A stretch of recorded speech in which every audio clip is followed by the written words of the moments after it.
Good morning, good afternoon, and good evening, and welcome to our webinar today, One Sting Doesn't Make a Summer. I'm Stephen Skrypec, VP for UK and Europe with TRG Arts, a data-driven and disruptive consulting partner that works with arts and cultural organisations just like yours. Welcome to so many of you that have joined across the globe today for this story, one that I'm so very pleased to share with you, and I know that you'll enjoy. I'm so pleased to be sat in the venue that we're talking about today too, Northern Stage, and joining me is Amy Fawdington, Director of Communications and Sales, whom I've had the pleasure of working with for the last almost 3 years.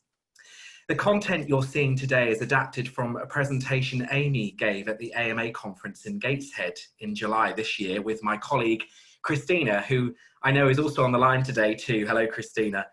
We'd like to welcome back anyone who joined us there too. Data. What's so important about it? Well, data has the power to motivate action. Data can strip away emotion, provide a roadmap, and measure results. Everything we do at TRG starts and ends with data. For those of you that don't know, we work across arts genres in 4 countries, the US, Canada, Australia, and here in the UK.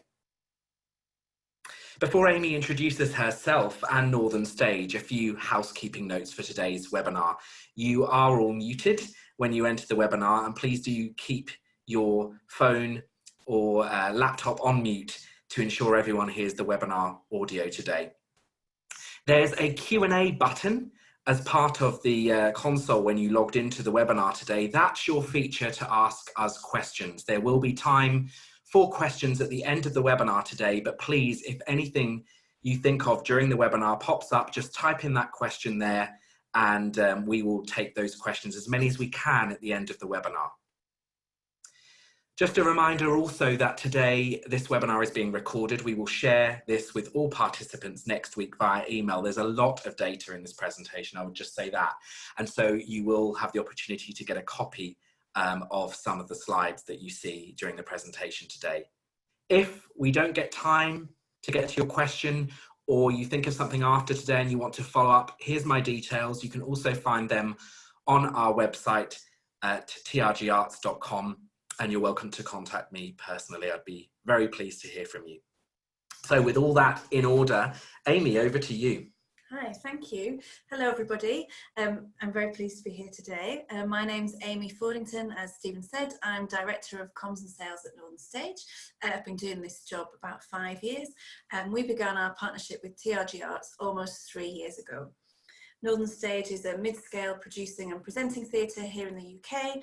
We're in Newcastle City Centre on Newcastle University's campus. And we like to think of Northern Stage as a place where you can come to laugh, discover, challenge and learn. We've got 750 seats across 3 stages and we strive to be more than just a night out.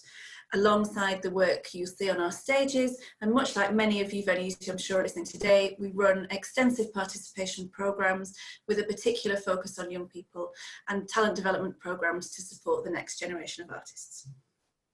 Amy, before we dig into your story, I'd like to lay some context for everyone listening today, particularly if you're not in the UK, where we're all aware of the reality of funding challenges here, which have been declining. If you haven't seen it already, the Arts Index is a snapshot report of the health of England's arts and culture provision. The 2017 index pulled together data from 2007 to 2016 via a multitude of sources and compares year-on-year figures for 20 key indicators from public participation, funding sources and revenues. The 2017 report shows decreases in government and local authority funding, but it also shows this chart that earned income is increasing. Despite the challenging financial climate we find ourselves in, the index for earned income from patrons has risen for the last 4 years. Those figures are taken from Arts Council England submissions. Over this period, we've seen a rise of 27% in earned income. We're doing a great job of filling that funding gap. But at TRG, we question whether this is sustainable without a loyalty strategy. Back in 2015, prior to TRG starting a relationship with Northern Stage, their proportion of income from patrons was at 21%. And in the face of stark national and local funding cuts, they knew that that figure would have to increase and turned to TRG as part of their strategic planning around this challenge. The story that Amy brings to you today covers almost 3 years of exceptional loyalty development work, alongside leveraging the ultimate blockbuster of a brand new musical by this guy, Sting. Now you get the title of this webinar, you see. Bear in mind, we're talking to you today about 3 years of work in 45 minutes. So you're really just getting the cream of the crop of all of the cultural loyalty shift that Amy and her team have led at Northern Stage. If I may take a moment to talk about loyalty, at TRG, we have an orientation to patronage that purposefully blurs the lines completely between the traditional silos of single tickets, donations, subscriptions, memberships. This visual that you're seeing here is our proprietary model that describes all of our patrons based on their behavior. It's not our invention, it's our description of what we've seen in the data of all of the clients that we've worked with over the last almost 25 years. Here's how it works. It's based on recency, frequency, monetary investment, and growth. So what you see here represents any organization's database, and what we know is that patrons fall into one of 3 categories. Advocates are those who score highest in that recency, frequency, monetary, and growth criteria. They are our donors and consummate loyalists. You probably know who these people are in your organization. The next group are buyers. Buyers are those who are taking multiple actions, what we call the magic of and those who fall in this group vary at different institutions, but these usually are our members or our subscribers. At the bottom of the group we call triers. These are largely made up of single ticket buyers. Single ticket buyers, we mean those that are not purchasing tickets as part of a package. They're not a member, they're not a subscriber, they're just people that buy tickets. Those who purchase and attend infrequently. Our goal is to get them from the first time to the next, or from the last time to now. You need 3 elements in place to enable loyalty to be cultivated.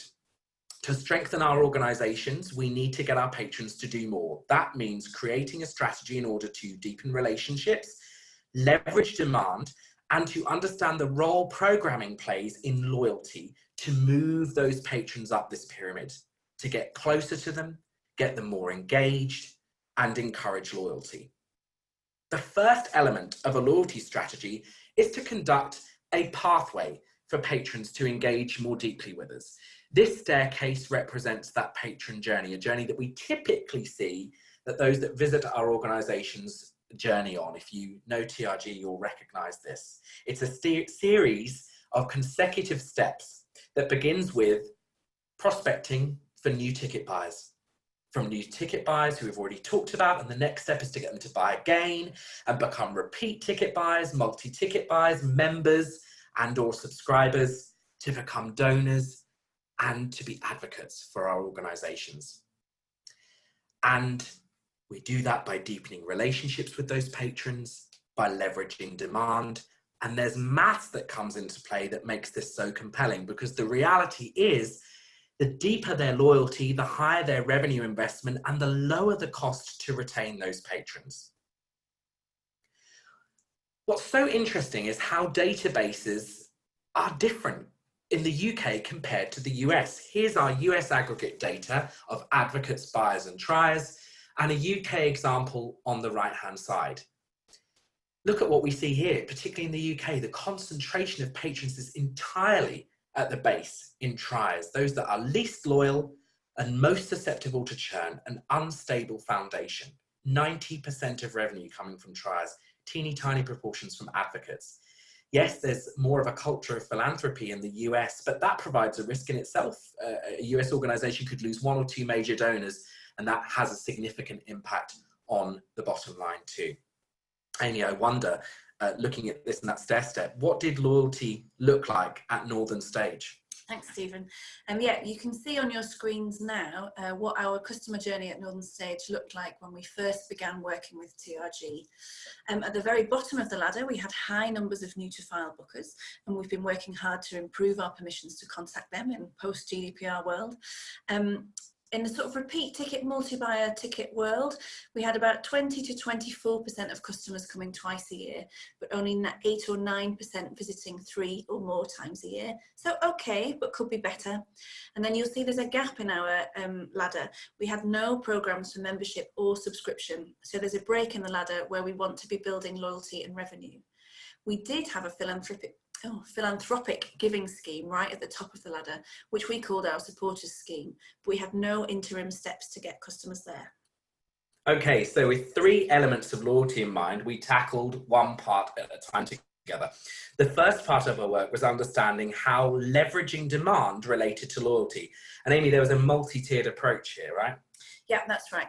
We went from changing the scale plans in our auditorium, by which we mean the seating plans and the prices we were charging for our tickets, to maximise revenue. We launched a new membership model and we adapted our communications with patrons to orient more around loyalty. And then we looked at dynamic pricing. That was the icing on the cake for us in this process. When we think about leveraging demand, there are 3 factors that should make up your strategy. The first is loyalty. Is your pricing strategy rewarding loyalty and motivating desired behaviour? Are subscribers or members truly getting the best deal? Are discounts introduced to promote early or repeat buying? Pricing, if you're not nimble enough to get in front of demand and take action, you may be losing money by selling out your inventory at lower prices or bumping prices too late to have any real impact. Conversely, if prices are too high or the jumps between price levels are too high, you could be losing sales due to price resistance. And finally, perception of success. Pricing really is just one leg. Your scale of house must be optimized so that you have the perception of success, even in low demand. And this really begins the process, and it's typically the first piece of work we unpack with clients. Amy, tell us how this part of our work played out at Northern Stage. Okay, so we started looking at a heat map of our old scale of house, which you can see on the screen now. This gave us an insight into our existing perception of success. This seating plan had horizontal price bands, and you can see the redder a seat is, the more often it was sold. So red was frequently purchased and green very little. On a quiet show like this, we can see there are lots of empty seats at the front, which we don't want. Most people were choosing to sit in the top price seats in the centre, so we knew we didn't have price resistance, which was good. But as you can see from the fill patterns here, the way in which customers were choosing to buy their seats was not helping with our perception of success. There are lots of gaps, and in particular, you can see just over halfway back, highlighted here on row N, it was a popular choice because there was a price break to cheaper seats, but it was leaving lots of empty seats in front, which is not what we want. We did lots of data crunching with the team at TRG to come up with this new scale plan that you can see now. We looked carefully at what the price breaks should be and to work out how many seats should be in each price band based on past booking behaviour. You can see that the horizontal price bands have now switched to vertical, and we introduced a new lowest price band, which on this plan is shown as blue. These tickets are just £10, and we upped our top price to £30. These are the green seats. We also simplified and stripped out lots of our concession discounts. When we put a show on sale, we start with only the front third of the auditorium available. Tickets in this front third are available at all price bands, but the cheaper seats, which you can see are blue and brown, are only near the front. So as a show gets busier and demand grows, only higher price tickets remain. This helps us reinforce the message that the best value seats are available for those who book early, and managing our inventory like this improves the fill pattern and thus the perception of success. Here's how things looked afterwards with a new scale of house. Quite a change. So this is halfway through a sales cycle for a show that's getting over sort of towards halfway full, but not there yet. You can see how the new scale plan is encouraging purchase at the front, lots of red and orange seats down the front of the auditorium where we were seeing lots of gaps, and particularly at the sides of the auditorium, which we'd struggled to sell in the past. It's filling from front to back with no gaps, so our perception of success changed almost overnight. To give you an example of the impact of demand-based pricing, we can look at Northern Stage's Christmas show. It's our biggest production of the year. It really isn't all about dynamic pricing, so we thought carefully about timing and crucially how we can offer incentives throughout the sales cycle to drive early booking and increase demand. We worked hard to drive early purchase of tickets through direct marketing, particularly to schools who make up a big percentage of the audience for our Christmas show. For public audiences, we ran a back to school campaign in late August with a Kids Go Free offer. It's time limited and only available on certain dates, so it allowed us to drive volume for the shows that we wanted to fill. And crucially, we made sure that we're really regularly looking at sales data and acting on it. We need to be responsive to what is happening as it happens. And this, I'm very pleased to share, has been the result. Income from our Christmas shows is growing year on year, and especially pleasing is how much earlier in the sales cycle we are securing those bookings. Less sleepless nights for the comms team. Demand-based pricing is getting results for us. Since introducing this new model on our Christmas shows, we have grown our average ticket yield by 10% each year, increased the yield by over £4.50 per ticket, which is so much better than we expected. We're really pleased. Amy, as you talk this through, I'm reflecting on how easy you make it sound, but I think it's fair to say that this leveraging demand part of the change is particularly tough. Mm-hmm. It puts a lot of focus and attention on our box office and sales teams who have to navigate some sometimes challenging conversations with patrons, but the results speak for themselves here. I know later we'll talk a bit more about what's needed to make this sort of change. So that's our first element of loyalty ticked off, leveraging demand. Now, it wouldn't be a TRG webinar if we didn't talk about some data points that you can monitor here. So I've selected 3 data points for you to take away that you can measure at your organizations when it comes to leveraging demand. The first is per capita revenue. Now, remember, you're going to get a link to this presentation afterwards. So the calculations you will get as you come through. So per capita revenue, for example, is total revenue divided by total paid units. That equals your per capita revenue. For our UK organisations joining today, ticket yield, ATP, may also be how you refer to this, but per head revenue. The question here is what's happening to per capita revenue? Is it increasing as the house fills or decreasing? It should be increasing. Your scale of house and pricing strategy should ensure that that happens through the sales cycle. Next data point is percentage of comps. Comps are a loyalty killer. We've monitored people that enter organizations' databases on comps. They don't end up paying for tickets. There is a place for some comps. I acknowledge that. This always spurs a lot of discussion, but at least measure it as a data point. If it's 5% or higher of all of your admissions, review your policy. And if you're a US organization joining us today, your comp figures typically are higher than what we see in the UK. So if it's 10% or higher, we'd recommend you review your policy. And better still, if you can get it down to the 5% or less that we see in some UK organizations, fantastic. The final data point here is cost of sale. Are you investing where you have demand, or are you focusing on the shows that aren't selling? This is a really, really important metric that we encourage that you measure consistently across all of your events and understand how your marketing investment is paying off depending on the different levels of demand that you'll be seeing in your program, and making your choices around marketing investment based on this data point. So 3 data points there for leveraging demand. On to our next element, deepening relationships. So next at Northern Stage, it was time to start looking at these gaps in the loyalty ladder, particularly focusing on repeat multi-buyers, repeat attendance from new single ticket buyers, and launching a membership scheme. Remember, all the while, deepening relationships, leveraging demand with a view to this: increased loyalty, increased revenue, lower cost. But really important and far too often forgotten, this cannot come at the expense of ignoring the bottom of our stair step. I can't stress enough, if you take only this from the webinar today, and I talk to it on every webinar, we cannot lose focus on the need to retain and encourage back new to file ticket buyers. Here's why. Typically over a 5-year period, and we look at these metrics every single year on a huge number of organisations, we see that on average over a 5-year period, 66% of those audiences are new to the database during that period of time, visiting for the first time.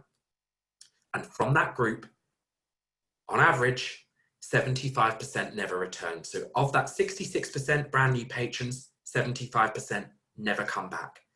So as an industry, we are over prospecting. We're good at it. We're good at getting new audiences. You're doing it. Well done. But we are under retaining. We're failing when it comes to retention. And what's more, there's a trend in some organizations where the rate of ticket buyers leaving is greater than the new coming in. That does not unlock growth. Amy, this was a shocking statistic for you, I remember. It generally always is. And a place where everyone asks us to just check that again. It's true. Amy, you ensured this got attention fast, right? Yeah, absolutely. It's a really stressful figure. So we made sure we gave retention of single ticket buyers lots of attention. As Stephen said, it's the first step in building loyalty. And we wanted to stop over prospecting, under retaining. We want to keep them. So we started treating the relationship with these first-time visitors using a sort of dating analogy. They've been to visit us once, we've had that first date, and what we'd really like those customers to do is come back for a second date. So we invite them back to come and see another show at Northern Stage. We don't survey them on how it went. So anybody who's a first-time visitor is taken out of all of our post-show surveys and communications. We've built into our weekly routine that postcards like this that you can see on the screen now are sent out every Monday morning. You see a beautiful production shot on the front to remind the customer of what a great time they had at the show, and there's a really lovely generous offer on the back to encourage them to come and see us again. We also schedule an email version of this to go the day after they've seen the performance, which they get a reminder about with a 24-hour extension if they've not used it within 7 days. Initially, when we started this work, we offered a 25% discount on the second visit, but the response rates were lower than we'd anticipated, so we increased it to 50%. This sounds scary. We were worried about it at first. Is the offer too generous? Does it devalue the product? And then we came back to the data that 75% of those people are not going to come back. So everybody that takes us up on that offer is helping to build customer loyalty. And then following that, we worked on our new membership scheme. The starting point for us was to define the aim of the scheme. We were very clear that for us at Northern Stage, it needed to be about transactional benefits for increasing attendance. It's not about donating at this point. The membership scheme for us was midway on that loyalty ladder. Next, we researched similar schemes locally and nationally to inform our decision making and make sure we weren't doing anything crazy. And then we agreed on a benefits matrix. We wanted to make sure that the benefits were appealing to customers, but not giving away too much too soon, for exactly the same reason that these people are kind of midway on that journey. So we need to hold something back for those customers who are being even more loyal. And this is what we settled on. We're offering priority booking, discounts on tickets down at the bar, invites to season launches, and because we want our members to do more, an additional discount on season passes. This is a subscription package that we run that we'll speak about in more detail later. Now, in addition to this, and as Stephen has already mentioned, we knew we had a big blockbuster piece of programming coming in spring 2018. Northern Stage was opening a brand new version of Geordie superstar Sting's musical, The Last Ship. You can see our artistic director, Lorne, hanging out with his new best pal Sting there on the quayside.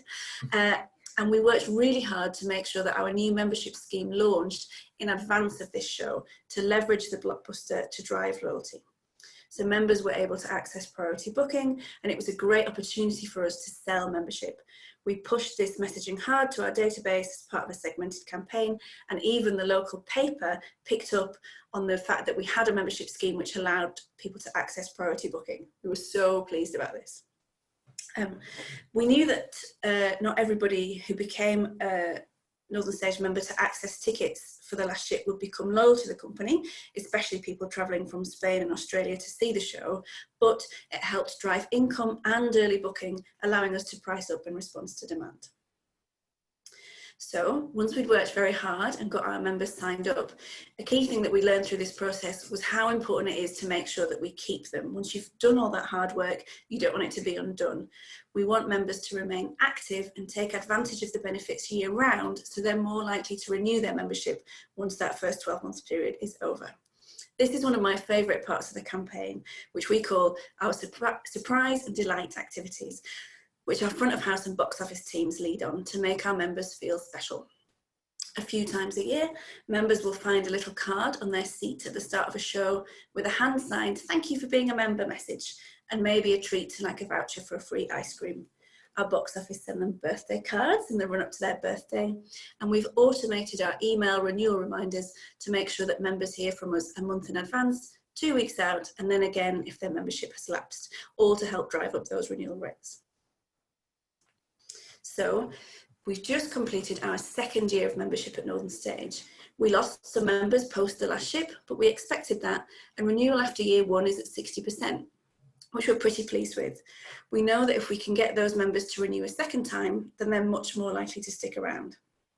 And what's really great is the impact on the bottom line that membership is having for us. So last year, members spent over £90,000 at Northern Stage. Even with ticket discounts, the member ticket yield is higher than a single ticket booker. On average, one member's annual spend is over 2.5 times more than a single ticket household. They make up only a small percentage of our database, about 3.5% of customers per year, but they purchase 6% of the tickets and 7% of the income. So the numbers are growing year on year, which we're really pleased about, and we know that that will take time. But the real headline is that the impact of their loyalty to the organisation on the bottom line is massive. There is huge potential for sustainable growth here. Such fast results, Amy, and I'm so pleased that you mentioned about that expectation of losing some of those first year members for the last ship, because it's hard work getting people to become members and subscribers. And something that everyone should be aware of is that typically year one, when we've asked those patrons to come on a deeper relationship with us, on average 50% of those do not renew their membership or subscription the first year. So getting them back and doing those fantastic surprise and delight tactics during the first year can help mitigate that, which is why you saw that higher renewal rate after year one. And to your point, if they renew for a second year, their likelihood of sticking around increases significantly after that. It's hard work.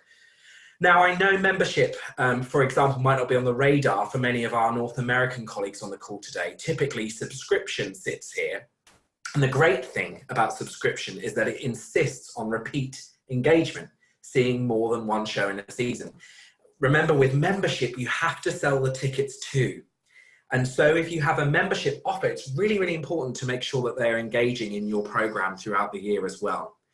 Now, your stair step doesn't need to look like Northern Stage. The question is really, do you have strategic steps planned for your patrons to move up that increases not only their loyalty and relationship to you, but also their net revenue and renewability? And are you measuring the impact of that? I just want to pause for this moment to remind you that as we go through the presentation, you can submit your questions to us using the questions and answer button on the screen for us to take at the end of the webinar. There'll also be a moment for you to input those at the end. So as we wrap up deepening relationships, back to data. Here's what you can look at when it comes to deepening relationships with your patrons. First of all, data permissions, ideally by patron segment. Now, if you're lucky enough to be in a part of the world where data permissions is not something you have to ask for, then this would be your data capture rate. And for UK organisations, particularly, Amy mentioned that thing called GDPR earlier on in the presentation. I would encourage you to look at your data permissions rate before and after GDPR. It's had a very interesting and substantial impact on UK organisations. New to file attrition, monitor it constantly. The number of patrons who didn't come back after their first visit. Typically, we give them maximum of 2 years to come back, but really, we've got to get them back through the door, ideally in the same season. If we can do that, we can really have impact on that new to file attrition rate. Measure it, celebrate the successes of it when that rate changes.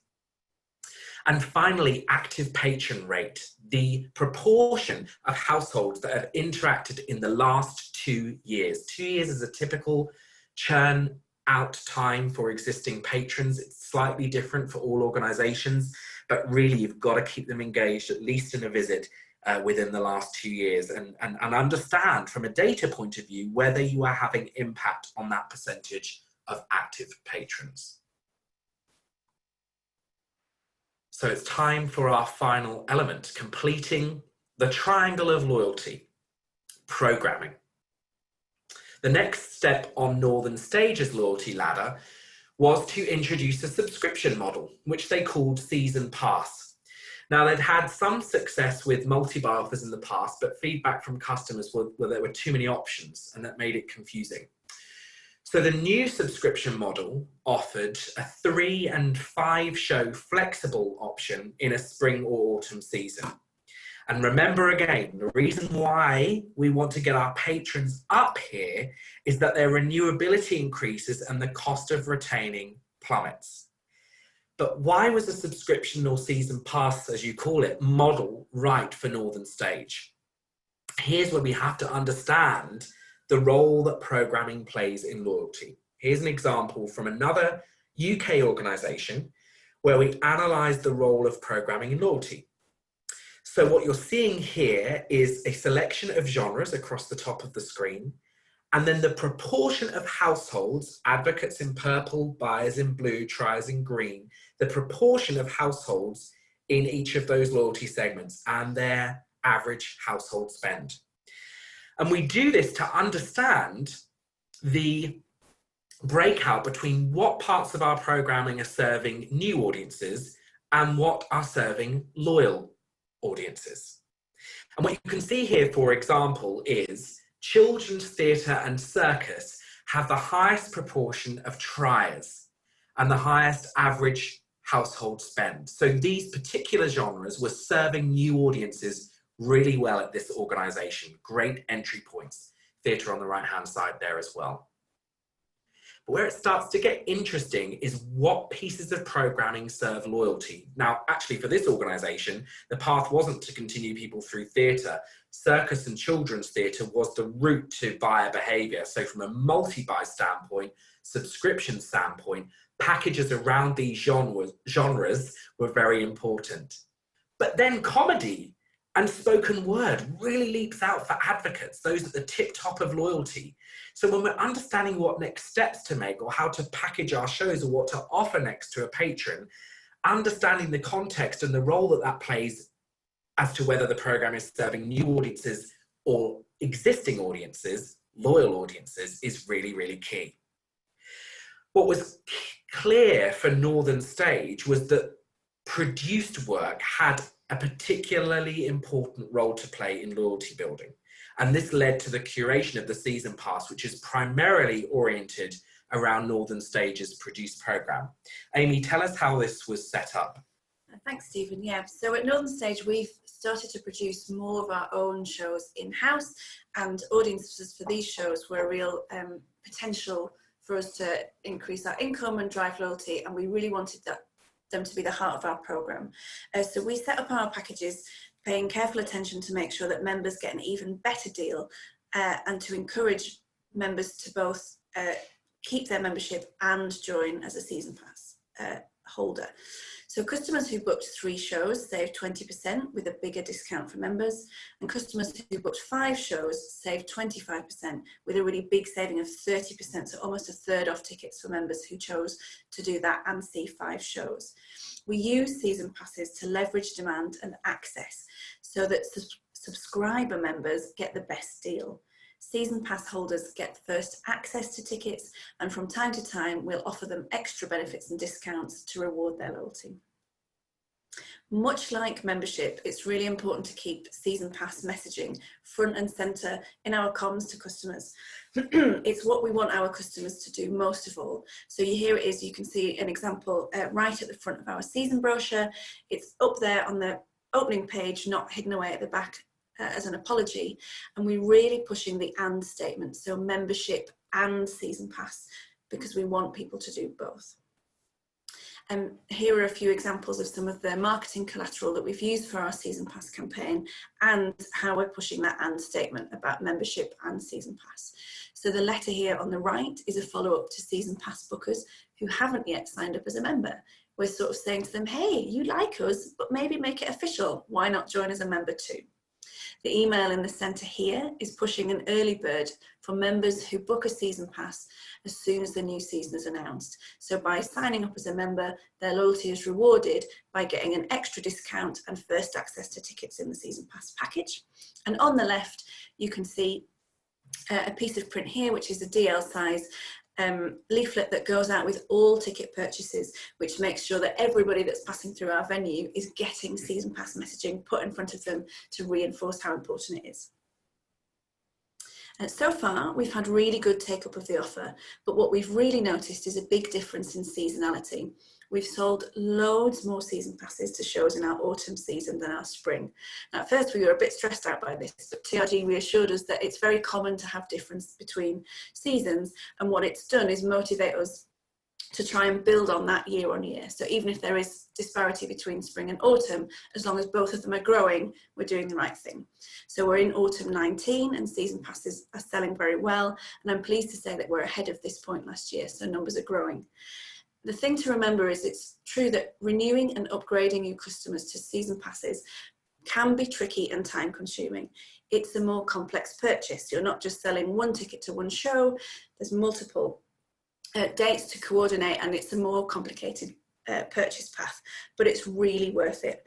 The advanced sales from customers who are committing to visiting you maybe 10 times a year are worth their weight in gold. Thank you, Amy. A lot of information there, and that's popped a couple of questions through, which I'm pleased to see. So we'll take those at the end. Thank you to those that have submitted so far. So let's talk about data for programming. Gets a little bit more complicated here for sure.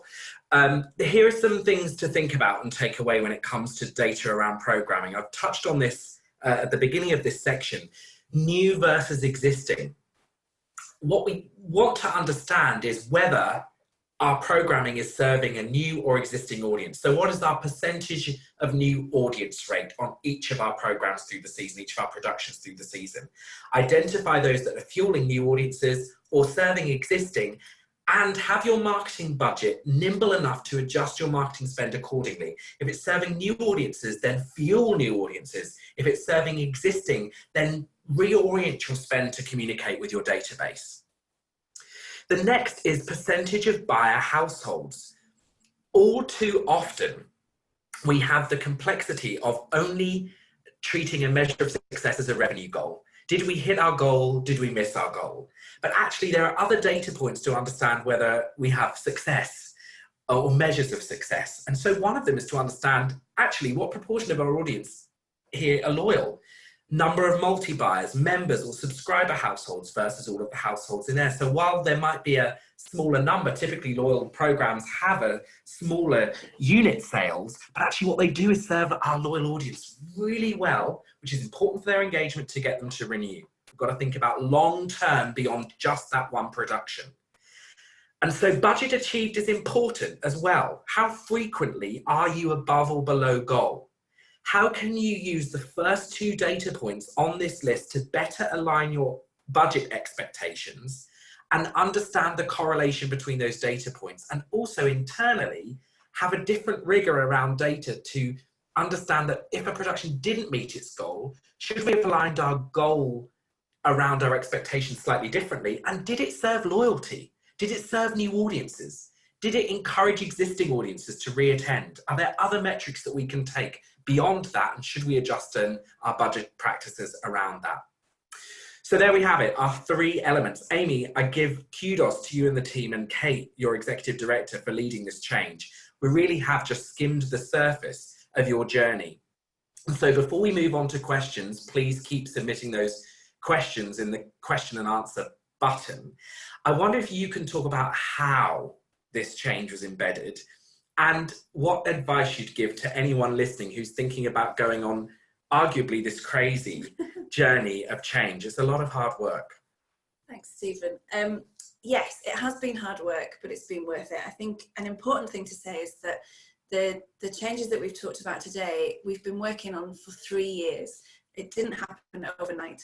Me and my team, like, we're pretty good, but you know, we're also not some kind of alien species. If we can manage it, so can you. It's just about putting in the time and energy. So the biggest change that we have at Northern Stage is that we have a loyalty orientation now across the whole company. So our execs come to weekly revenue pacing meetings to understand current sales, pricing and demand management. They're really close to the data. Our programming team, for example, will look differently now at how we're structuring deals with visiting companies.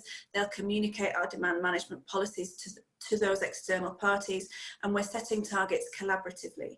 They understand why we need longer sales cycles to allow for priority booking, for example. And then even to the tech team, they now have an understanding about why we want to give backstage tours to members, because they get that it's about rewarding loyalty. Also, it's around leadership. Convincing the board was kind of tricky to begin with, but it has to come from the whole company. We had a board meeting recently when actually, after some initial resistance to introducing dynamic pricing, a board member asked me if I hadn't put the prices up enough on a recent show. So that was a delight. We'd had some wins there. But crucially, it has to be company-wide. One team, so the comms team, for example, working in isolation can't achieve this. You need to get that buy-in and keep working on it together.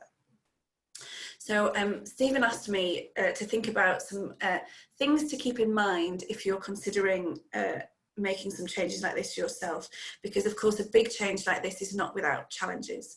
One of the challenges is time. How do you make time to fit in all of these new programs and processes when you're already busy with the day job and you've got lots to be getting on with?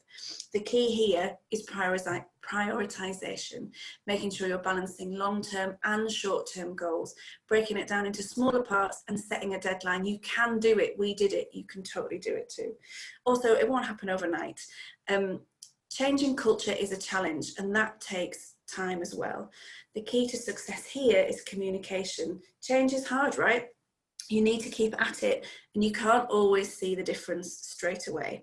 Working together builds that momentum though, and keeping collaborating and talking about it both within your team and across the company can help make that change. I think it's also worth saying here that the partnership with TRG really spurred us on through this, because it's not just, it didn't feel like me and my team doing it alone. We had the backup of consultants with advice and data, and sometimes they could be bad cop when we needed it.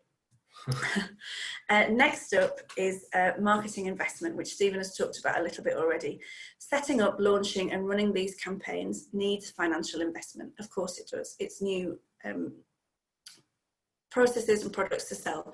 The answer here is data. Now, I love a return on investment report. I also really flipping love outdoor advertising, but it's so hard to demonstrate the return you're getting from that. Reshaping your budgets to invest in direct response marketing can be tough to begin with, but remember, data is your friend and it will help guide your decision making. And finally, understanding and fear. New and different ways of working can be scary. People are often reluctant to try the new things. To get over this, you need to celebrate the results of your collaboration together as a team and as a company. I know I keep coming back to this, but it can't just be our project that the comms team are running. You need to keep sharing your success. I am endlessly sending company emails about how we've increased loyalty here, or this show made its target, or all of that kind of stuff. People are sick of me, but it really helps drive the message home. Thank you, Amy. There's some really great questions coming through that I'm so interested in you answering around this. So thank you. Please do keep those coming in. TRG, the results group. We couldn't have a webinar without shouting out about Amy's results. And seriously, we started work in 2016, 17 together here. 18, 19 is not a complete year on this particular graph, but look at these results. I mean, 86% increase in revenue, 43% increase in admissions.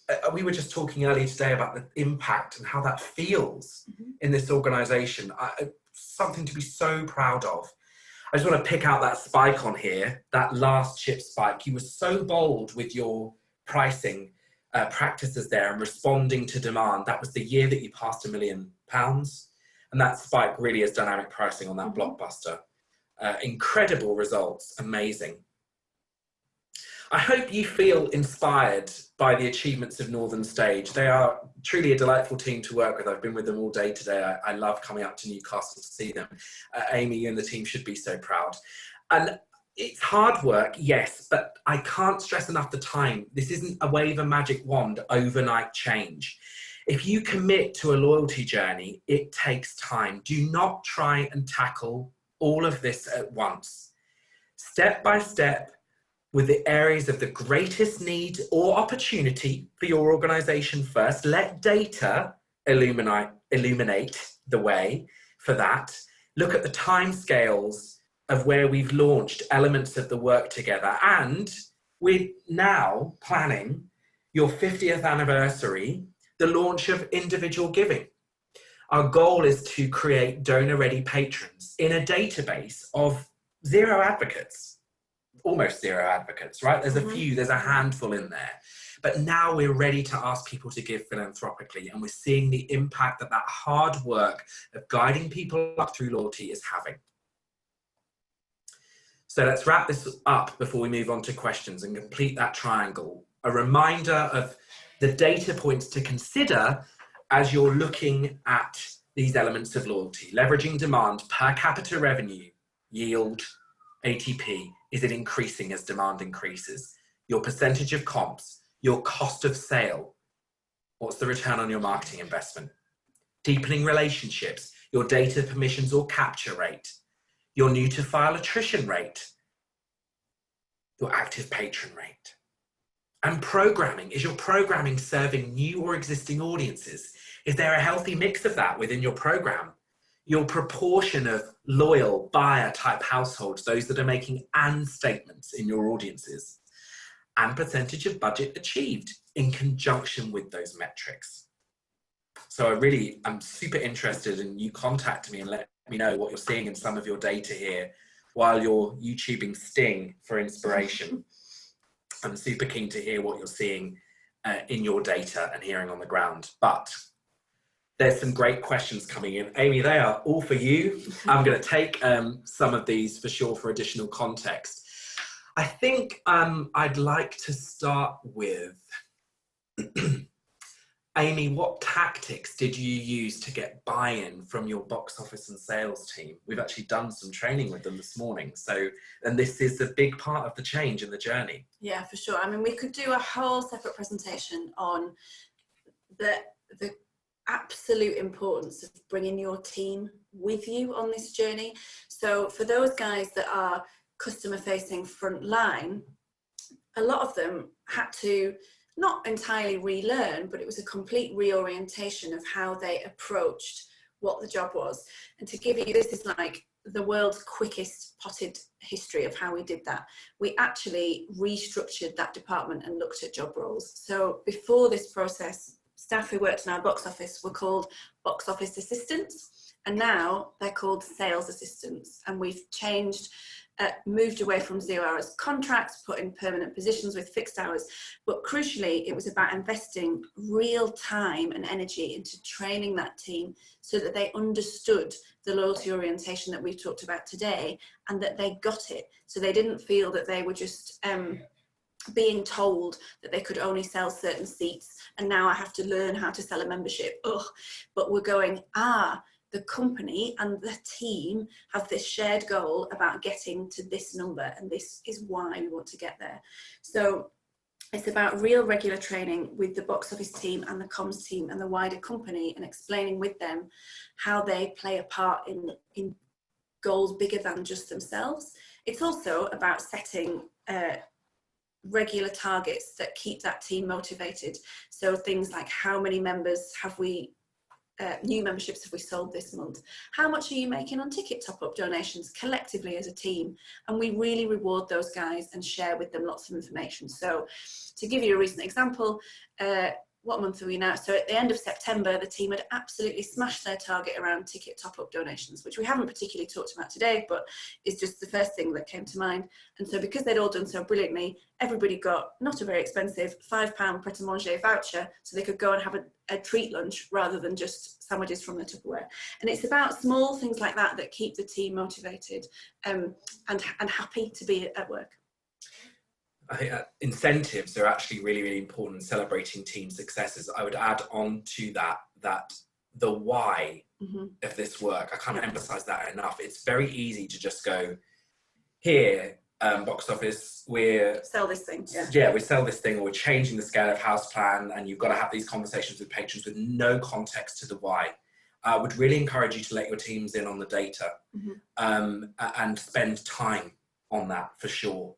As a team, individually, and ensuring your box office leadership are following up on that training as well. Thank you for that question. There are a couple of questions around a similar theme around visiting companies, and this actually crops up with all of the clients that we work with, because there's an element in the industry at the moment that I feel, if I'd be bold enough to say, we should be pushing back on, because there's a fast buck mentality, which is, in my mind, a bit of a race to the bottom. Because it goes really against the grain of loyalty. And so how have you persuaded visiting companies to allow you to discount tickets, to be part of a season pass? This is a really difficult part of change, isn't it?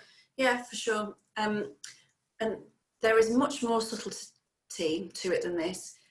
But to be really honest, we say to people, this is how we work. And if you want to be here with us, this is the policy that we operate under. So we've written a really clear one-page demand management policy that is oriented to visiting companies to help producers understand the reasons why we offer incentives like 50% off for retaining first-time bookers, and why your show might be part of a season pass and what that encourages. And really, much like the box office, it's about giving context. So changing that discussion from I am panicked about ticket discounts to this is about loyalty, which means you're going to secure earlier bookings in that sales cycle, which means you're more likely to reach a point where you can price up, which means my share of that box office is going to increase. And it also means next time my company wants to tour to your venue, you probably will have an audience that books earlier and is more loyal, so that actually that takes the pressure off that sales cycle. So it's about collaboration between us and the programming team, buy-in from our artistic and executive leadership, who will also back us up. So we don't get into a situation where we have a discussion with a producer who then goes, well, I'm not so sure about that, rings the boss, and the boss goes, oh, we'll just take your show out then. It's about all of us towing the same line and being consistent. There's no golden bullet, but really we found that when we've explained the why, that really takes a lot of the sting out of people's argument. I think the other thing that's really important, again, it comes back to that time scale about tackling change. If there is a perception of success challenge that you have in your organization, tackle that first so that you have some data behind you to state the case to producers about the why. Because actually, once your scale of house or your pricing strategy is reoriented from a demand perspective, they will see the impact that has on data and trust in the process that you're going through. But truly, those that have the greatest impact here are the people that have done exactly what you've done, Amy, which is to say, if you're coming here, these are the things that you should know. And after a season of data and proof of that change and being data-led, more people come round. I mean, there's resistance still sometimes, right? Yeah, people always ask, but by being able to say, you know, to talk about retention of first-time bookers, look, 75% of them aren't going to come back anyway. So this discount is reframed as extra money in the pot, not money that you've lost. It's just about having that conversation for sure. Thank you for those questions around producers. Producer policy document, that's a thing. Yeah. It's really, really important. Okay. Let's talk about, and we'll keep the answers so that we can crisp, so that we can get through some of these. Of all the changes you brought in, what caused the biggest pushback from your audience?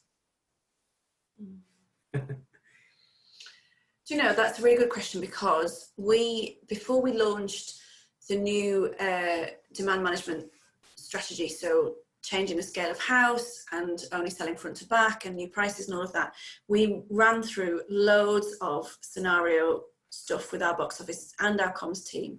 Like, what if a customer says this? What if the pushback is here? And genuinely, it was so infrequent that it just didn't really become an issue at all. So what was the biggest pushback?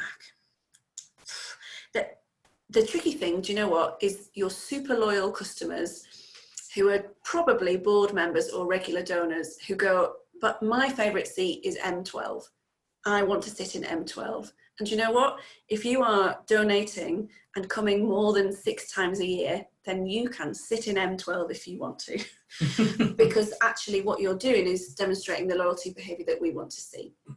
And it was those people who were actually behaving in a way that we wanted, who had more at stake, who we were able to be flexible for. Whereas actually, as the data at the start of the presentation showed, you know, so few people are coming more than once every 2 years. They genuinely didn't notice. Yeah, I think that is true. There are the way you will often get pushback through this process is from those that know you well, and that actually gives you the opportunity to deepen your relationship and communicate with them on the changes effectively. Remember, what we want is the vast majority of people to change their booking behaviour so that we improve perception of success. And with some time and attention and focus and explaining that process, while it's difficult to go through, I've been through it personally as a client myself, and I remember feeling exactly the same thing, preparing for an onslaught that didn't actually happen. We also have to be really, really careful that 1 or 2 particularly vocal patrons doesn't make us think that it's an entire backlash of change. So it's different in every organisation for sure, but I'm pleased that you mentioned those specific examples, because I think demand management is the part where there would be the most challenge to the change. There's a question around comps and how you account for aspects of data where there are comp tickets on sponsored shows or large numbers of deeply discounted student tickets. I'll take that one if I may. There's a couple of things there. There are reasons for comps, whether they be sponsored or programs that are discounting tickets. It's still a comp. It's still a nil paid, nil value ticket, although I appreciate there's context to it that's important from a data point of view.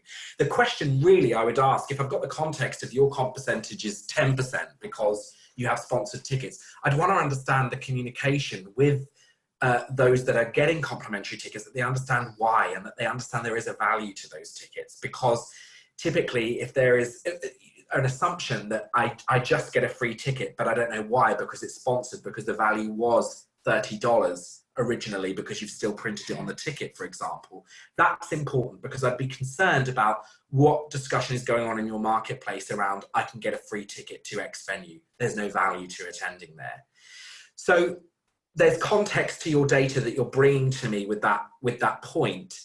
And that context is important to the story, but really it's about the relationships with those patrons, how we're communicating it, and the impact that that may have in your marketplace and your community that I would be most interested in digging into there. Particularly those venues on university campuses where that can be a place. It's important, because if people enter on a comp and assume it's a comp, they very rarely end up paying because there's no value to it. A question around the pricing model for season pass. Is it the same price for 3 shows regardless of the show's chosen or seat location? For Northern Stage, no, that's an accumulated percentage discount.